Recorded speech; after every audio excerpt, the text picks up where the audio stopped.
I've actually had a bunch of people refer me to Mr. Staley's videos against Christmas, and I agree.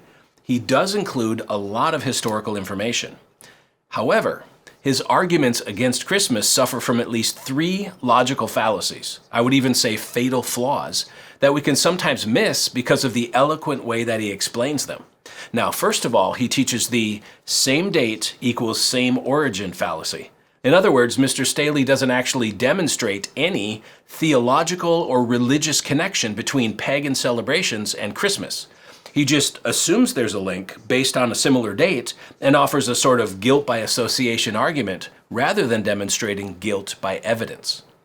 And second, he teaches the fallacy of unintentional worship, which fails to account for the fact that intent is a necessary component of worship. You can't accidentally or inadvertently worship something. The Psalms describe worship as meditating with the heart that longs to obey God's commands. This is the biblical concept of worship. And Deuteronomy 8 describes pagan worship as following other gods and bowing down to them. So worship requires intent. We worship what we set our hearts and minds on. And at Christmas, Christians set their hearts and minds on Jesus, not pagan gods or idols. And lastly, Mr. Staley teaches the fallacy of implicit worship. His argument repeatedly assumes that the mere presence of an object automatically constitutes worship of that object. In other words, if a symbol with a prior pagan association is present in a Christian setting, well then he assumes that worship of that symbol must be happening. And that not only violates the requirement of intent that we just looked at, but this is a category error. He's confusing symbolic proximity with religious devotion. The truth is that things are not pagan just because they exist.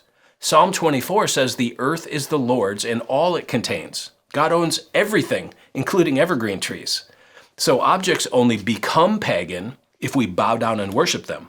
This is exactly the point in Isaiah 44 when he mocks foolish pagans who cut down a tree, burn half of it to cook their food, and then bow down and worship the other half. That is pagan worship according to the Bible. It's not merely using a Christmas tree as a holiday decoration, but using it as a religious object of worship. And let's be honest, Christians don't worship their trees or wreaths or Christmas lights. No, we worship our Messiah, God incarnate, the Word who became flesh and dwelt among us.